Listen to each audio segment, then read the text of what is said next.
Bonjour, bienvenue sur le podcast Parole de vie. Je suis votre hôte, le pasteur Patrick. Il y a 3 façons de trouver les nouveaux épisodes à tout moment sur Internet. L'adresse est parole-de-vie.podbean.com. Cet épisode a été enregistré en direct. Prends ta Bible et un bloc-notes, assieds-toi parmi nous. Ouvre toutes les écritures mentionnées, lis-les toi-même, et tu tireras ainsi le plus grand bénéfice de cette étude. Rejoins-nous donc maintenant pour étudier la parole de Dieu. Que Dieu te bénisse. 3 jours après, il y eut des noces de Cana en Galilée. La mère de Jésus était là, et Jésus fut aussi invité aux noces avec ses disciples. Le vin ayant manqué, la mère de Jésus lui dit, ils n'ont plus de vin. Jésus leur répondit, femme, qu'y a-t-il entre moi et toi? Mon heure n'est pas encore venue. Sa mère dit au serviteur, faites ce qu'il vous dira. Or, il y avait là 6 vases de pierre destinés aux purifications des Juifs et contenant chacun 2 ou 3 mesures. Jésus leur dit, remplissez d'eau ces vases, et il les remplit jusqu'au bord. Puisez maintenant, leur dit-il, et portez-en à l'ordonnateur du repas, et ils l'emportèrent. Quand l'ordonnateur du repas eut goûté l'eau changée en vin, ne sachant d'où venait ce vin, tandis que les serviteurs qui avaient puisé l'eau le savaient bien, il appela l'époux et lui dit, « Tout homme sait d'abord le bon vin, puis le moins bon après qu'on s'est enivré. Toi, tu as gardé le bon vin jusqu'à présent. » Tel fut à Cana en Galilée le premier miracle que fit Jésus. Il manifesta sa gloire et ses disciples crurent en lui. Après cela, il descendit à Capernaum avec sa mère, ses frères et ses disciples, et il n'y demeure que peu de jours. Ok. Verset 1, 3 jours après, il y eut des noces à Cana en Galilée. Bon, ça c'est et la Bible dit même ici que c'est le premier miracle que Jésus a fait. Le miracle aux noces. Il y eut des noces en Galilée et la mère de Jésus était là. La mère de Jésus était là. Ok, donc Marie est identifiée ici comme la mère de Jésus. Pourquoi est-ce que Joseph n'est jamais appelé le père de Jésus? Au verset 5, sa mère dit au serviteur, et plusieurs fois dans les évangiles, on parle de la mère de Jésus. Pourquoi est-ce que Joseph n'est jamais appelé le père de Jésus? Parce que c'était pas naissance, c'était pas une conception comme les autres. Ok. Alors, on dit bien que Jésus, fils de Joseph, Jean 1. Et quel verset? le verset 45, 46. Philippe rencontra Nathanaël et lui dit, nous avons rencontré celui de qui Moïse a écrit dans la loi et dans les prophètes, et on parlait Jésus de Nazareth, fils de Joseph. Oui, le point c'est, qui dit ça? Philippe. C'est Philippe, voilà. Oui, les gens l'appelaient fils de Joseph, mais Dieu ne l'appelle jamais fils de Joseph. Comme par exemple, ici au verset 2, on dit qu'il y eut, et sa mère, ça c'est le témoignage de Dieu. Mais en haut là, oui c'est correct, les gens l'appelaient fils de Joseph. Donc, mais ma question c'est plutôt pourquoi est-ce que quand Dieu parle de lui, donc indirect comme ici par exemple verset 2, quand Dieu parle de lui, Dieu ne l'appelle jamais fils de Joseph. Dieu connaît son fils là. Oui, Dieu connaît son fils. Son... Ok, Luc 1, 34 à 35. Luc 1, 34 à 35, je vais lire pour vous. Marie dit à l'ange, comment se fera-t-il, puisque je ne connais pas d'homme? L'ange lui répondit, le Saint-Esprit viendra sur toi, et la puissance du Très-Haut te couvrira de son ombre. C'est pourquoi le Saint-Enfant qui naîtra de toi sera appelé le Fils de Dieu. Donc, c'est pour ça qu'il n'est pas le fils de Joseph, mais le Fils de Dieu. En d'autres termes, parce qu'il est le Fils de Dieu, il n'est pas le Fils de Joseph. C'est exactement ce qu'il est en train de dire ici. Donc, parce qu'il est le Fils de Dieu, il n'est pas le Fils de Joseph. Parce qu'il a été créé dans le ventre de Marie directement par la puissance de Dieu. C'était Luc 3, verset 23. Luc 3, 23. Luc 3, 23. Je vais lire. Jésus ayant environ 30 ans lorsqu'il commença son ministère, étant, comme on le croyait, fils de Joseph. Quand il dit on, là, on est mis pour qui?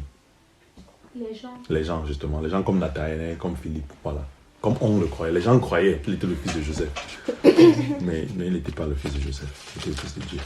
Maintenant, regardons comment Jésus appelle sa mère au verset 3 et 4. Verset 3 et 4. Le vin ayant manqué, la mère de Jésus lui dit, ils n'ont plus de vin. Jésus lui répondit, femme, qu'y a-t-il entre toi et moi? Comment ta mère va se sentir si tu lui parles comme ça? Indigné. Pas seulement que tu lui parles comme ça, mais tu lui parles comme ça quand elle vient te demander un service. Ça change un peu la donne. Tu peux dire quelque chose à quelqu'un, c'est une chose, mais lui répondre comme ça quand il te demande un service, comment est-ce qu'elle va se sentir? Indigné. Quelle autre idée? Non, ça, elle le connaît très bien. Elle ne se fâche pas. Oui, ça le connaît très bien, elle ne se fâche pas. Oui, mais en temps... C'est comme ça qu'il fait. Oui, comme ça qu'il fait toujours, oui, justement. Mais en temps normal, c'est clair. C'est... Disons que c'est pas respectueux. C'est pas respectueux de dire ça à sa mère. Ok. On va lire deux autres passages. On va lire Jean 19, verset 25 à 27. Près de la croix de Jésus se tenait sa mère et la sœur de sa mère. Ok. Non. Près de la croix de Jésus se tenait sa mère. Ok. Qui dit près de la croix de Jésus se tenait sa mère? Qui est en train de dire ça? C'est Jean. Ok, c'est Jean sous le contrôle du Saint-Esprit. Donc, c'est Dieu qui dit. C'est clair. Parce que quand on lit, tout ce qu'on lit, c'est Dieu qui les inspire à écrire. Ok. Lisons la suite, vas-y. Près de la croix de Jésus se tenait sa mère et la sœur de sa mère, Marie, femme de Clopas, et Marie de Magdala. Jésus, voyant sa mère et auprès d'elle le disciple qu'il aimait, dit à sa mère, « Femme, voilà ton fils. » Puis il dit au disciple, « Voilà ta mère. » Et dès ce moment, le disciple l'a pris chez lui. Il est en train de mourir. Et il dit, femme, voilà ton fils. Et il dit à l'autre, voilà ta mère. Et c'est un peu ce que Francine disait. Elle était un peu habituée. Luc chapitre 8, 19 à 21. Luc chapitre 8, 19 à 21. La mère et les frères de Jésus vinrent le trouver, mais ils ne purent l'aborder à cause de la foule. On lui dit, ta mère et tes frères sont dehors. Ok, qui lui dit ta mère et tes frères sont dehors? Les gens. Les gens t'avaient La dit. foule, voilà. Et il désire te voir. Mais il répondit, ma mère et mes frères, ce sont ceux qui écoutent la parole de Dieu et qui la mettent en pratique. Voilà. Une fois de plus, je crois qu'elle va se sentir comment? Quand elle est dehors avec les frères de Jésus, ils veulent la voir. C'est comme quelqu'un qui arrive au bureau. Une maman qui arrive au bureau de son fils, par exemple. Ministre. Elle dit que, ok, il est ministre, peu importe. Elle dit que, ok, je veux le voir. Et il répond que, mais qui est ma mère et mes frères? Ce sont ceux qui écoutent ma parole et qui la mettent en pratique. Pour dire que, en fait, c'est très clair pour dire que tu n'es pas spécial. Ou bien que ceux qui sont spéciaux, c'est ceux qui mettent ma parole, qui écoutent ma parole et qui la mettent en pratique. C'est ce qu'il a dit. Ok. Ce n'est pas seulement irrespectueux pour nous, même pour eux. C'était irrespectueux de dire, de parler comme ça à sa mère. Mais Jésus n'a jamais manqué de respect à sa mère. Jamais. Parce qu'il est sans péché. Il est sans péché. Il n'a jamais. Tout ce qu'il a fait, la Bible dit, Romains 5, non, que par l'obéissance d'un seul homme, nous sommes rendus justes. Sa vie est parfaite. Ok. Ça veut dire donc qu'il y a une tension ou bien un paradoxe. Quand on lit la façon dont il parle à sa mère, comme s'il est irrespectueux. Mais la Bible nous dit qu'il n'a jamais péché. Ça veut dire qu'en tant que fils ou bien en tant qu'enfant, il a toujours honoré ses parents. Toujours. Ok, qu'est-ce qui résout cette tension? Et c'est de ça qu'on veut parler. La résolution de cette tension, c'est que Jésus-Christ a deux natures. Il a deux natures. Et ça, on le voit clairement dans Isaïe 9, verset 6. Contrairement à nous, quand je dis, contrairement à nous, nous sommes nés avec une nature. Chacun d'entre nous. Nous sommes nés avec la nature humaine. Mais Jésus est né avec deux natures. C'est-à-dire, le moment où il apparaît dans le monde, il a deux natures en lui. Et c'est donc très important de différencier qui est en train de parler. Donc, entre guillemets, quel Jésus? Je sais que c'est le même Jésus, mais c'est juste pour qu'on comprenne ce qui se passe. C'est quel Jésus est en train de parler? Quelle nature? est en train de parler. Ésaïe 9, verset 6. Ésaïe 9, verset 6. C'est un des textes qu'on lit beaucoup dans la période de Noël. Yeah. Oui, Ésaïe 9, verset 6. Parce que si on ne réalise pas que Jésus a deux natures, on va conclure qu'il a péché. S'il a péché, il ne peut pas être notre sauveur. Mais il est sans péché. Et donc la résolution de cette tension-là, c'est dans les deux natures de Jésus. Ésaïe 9, verset 6. Verset 5. Car un enfant vous est né, un fils vous est donné, et la domination reposera sur son épaule. On l'appellera admirable, conseiller, Dieu puissant, Père éternel, prince de la paix. Ok. Un enfant nous est né, c'est Jésus-Christ, n'est-ce pas? Ça, c'est la prophétie, par la naissance de Christ. Mais comment est-ce qu'on l'appellera? Admirable, conseiller, et regardez le troisième nom, Dieu puissant. Et le quatrième, Père éternel. Que veut dire éternel dans ce sens? Ça veut dire qu'il n'a ni commencement ni fin. Ok. Tout ce qui naît a un commencement. Quand on dit que quelqu'un est né tel jour, ça veut dire que sa vie, bon, entre guillemets, c'est vrai qu'il a commencé au ventre de sa mère, mais on est en train de dire qu'il a un commencement. Mais Dieu dit que l'enfant, ce qui va naître, c'est le Père éternel. C'est-à-dire qu'il n'a pas de commencement. Encore, c'est une contradiction. S'il est Père éternel, c'est qu'il n'est pas né à Bethléem. Ça veut dire qu'il existe toujours. La réconciliation des deux, la contradiction, c'est dans les deux natures. C'est que l'homme Jésus, l'humain, est né à Bethléem. Et l'humain commence à Bethléem. Mais le divin en Jésus n'est pas né à Bethléem. Il est éternel. Il a toujours existé. Et il existera toujours. Michée 5, verset 1. Ça, c'est un peu plus difficile à trouver. Donc, si quelqu'un trouve la page, il peut indiquer aux autres. Et toi, Bethléem Ephrata, petite entre les villes de Juda, de toi sortira pour moi celui qui dominera sur Israël et dont l'origine remonte aux temps anciens, au jour de l'éternité. Et toi, Bethléem Ephrata, vous vous souvenez quand les mages ont vu l'étoile de Jésus? Les mages sont arrivés à Jérusalem, ils ne savaient plus où aller, où trouver l'enfant.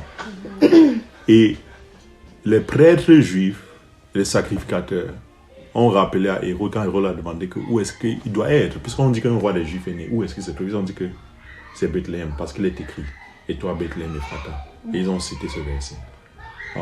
C'est comme ça qu'ils ont su que c'était à Bethléem que Jésus, que le Messie se trouvait. Ok, donc il dit, de toi sortira celui qui dominera Israël. Donc il sort d'où? Le Messie sort d'où? De Bethléem. Ok. Maintenant, il dit, dont les issues, ça veut dire dont les origines sont dès les temps anciens, dès les jours éternels. Ça veut donc dire qu'il ne sort pas de Bethléem. Donc, c'est la même chose, c'est encore une tension. Donc, il dit qu'il sort de Bethléem, mais la prochaine phrase, c'est qu'il te dit que non, il ne sort pas de Bethléem. Il sort des temps éternels. Ok, qu'est-ce qui est à l'œuvre? Est-ce qu'il sort de Bethléem ou il sort pas de Bethléem? Ce sont les deux. Son corps, son humanité, sa nature humaine sort de Bethléem. Mais sa nature divine ne sort pas de Bethléem. Ok. Maintenant, on ramène à Marie. Ok. Jésus a toujours respecté sa mère. Et maintenant, voici la cotation. Quels sont les deux noms, ou bien qu'on donne généralement à Jésus? Quelle idée? Les deux noms les plus communs. Emmanuel. Plus de vie. Plus de Dieu. Oui. Mais quand on dit généralement Jésus, on ajoute quoi à côté? Seigneur, Messie, Messie, oui. Ou bien Christ. Christ. Voilà, Christ. Ok. Jésus, Christ. Que veut dire Christ? Ça veut dire, c'est ça, Michée 5.1. Ça veut dire celui dont les jours sont les temps éternels. Ça veut dire que celui qui est le Dieu éternel, le Père éternel. Ça, c'est le Christ. Jésus, c'est l'homme. Jésus, c'est l'humain. C'est celui qui est né à Bethléem, il s'appelle Jésus. On est en train de parler de l'homme et on est en train de parler du divin. Le divin, c'est le Christ et l'homme, c'est Jésus. Ok. Quand Jésus, dans les évangiles, quand Jésus parle à sa mère, il est en train de parler en tant que le Christ. Ce qui est sûr, c'est que Jésus, quand il grandissait, il appelait maman. Il y a aucun, c'est ce qui est sûr. Mais quand il appelait maman, il appelait en tant que Jésus, en tant que l'homme. Mais quand il commence son ministère, et c'est ce qu'on a dans les évangiles, il commence son ministère en tant que le Christ. entre le Christ et Marie, qui vient avant l'autre? Qui a commencé avant l'autre? Ou bien qui existe avant l'autre? Christ. Ok, entre Jésus et Marie, entre l'homme et Jésus et Marie, qui commence avant l'autre? Marie. C'est Marie, justement. Parce que la mère commence avant le fils. Donc, il y a deux relations. C'est ce que je voulais vous montrer ici. Il y a deux relations. Jésus, on parle, si vous remarquez, la Bible dit toujours la mère de Jésus. La Bible ne dit jamais la mère du Christ. Jamais. Tu vas te fouiller toute la Bible. Chaque fois qu'on parle d'elle en tant que mère, on dit toujours la mère de Jésus, jamais la mère de Jésus-Christ. Parce qu'elle est la mère de l'homme. Mais quand il s'agit du Christ, elle est la créature du Christ. Jean 1, verset 1, au commencement était la parole était avec Dieu, la parole était Dieu. Elle était au commencement avec Dieu. Toutes choses ont été créées par elle. C'est le Christ qui a créé Marie. C'est le Christ qui nous a créés tous dans le ventre de nos mères. C'est lui qui est le créateur de Marie. Et c'est dans cette position qu'il lui dit que femme, qui a-t-il entre toi et moi? Pourquoi? Parce que elle fait appel à lui en tant que Christ, si vous regardez bien. Elle dit que je sais que celui-ci, il a des pouvoirs qui sont... Oui. Mais elle fait un appel à lui en tant que le Christ. Parce qu'en tant qu'homme, il est un humain comme nous. La Bible dit qu'il est devenu chair, qu'il a porté la même chair que nous. Elle fait appel à lui en tant que Christ. Mais en tant que Christ, elle n'est pas sa mère. En tant qu'homme, elle est la mère. Mais en tant qu'homme, il n'a pas toute la puissance qu'il a. Sa puissance vient du Christ. C'est la même chose à la croix, quand il meurt à la croix. Quand Jésus meurt à la croix, il meurt à la croix pour nous en tant que quoi? En tant que le Christ. Parce qu'il est en train d'offrir sa vie en sacrifice. C'est le Christ qui paye le prix. La Bible dit que c'est le sang de Dieu qui nous lave. Et c'est là qu'il dit que mère, voilà ton fils, fils, voilà ta mère. Parce qu'il parle en tant que Christ et non en tant que Jésus. Et vous allez voir que dans la Bible, Dieu fait très attention à ces termes. Il parle toujours de Marie comme la mère de Jésus. Mais ne parle jamais d'elle comme la mère du Christ. Colossiens 1. Verset 13. Qui nous a délivrés de la puissance des ténèbres et nous a transportés dans le royaume du Fils de son amour. Il parle de Dieu, le Père. Il nous a transportés dans le royaume du Fils de son amour. En qui, c'est-à-dire en ce Fils, le Fils de Dieu, nous avons la rédemption par son sang, la rémission des péchés. Il, le Fils de Dieu, il est l'image du Dieu invisible, le premier-né de toute la création, car en lui ont été créées toutes choses, qui sont dans les cieux et sur la terre, les visibles, les invisibles, les trônes, les dignités, les dominations, les autorités. Et vous pouvez voir donc, quand Marie se tient devant lui, et elle fait appel à lui en tant que celui qui est au-dessus de tous les trônes, les dignités, les dominations, les autorités, qui est depuis les temps éternels.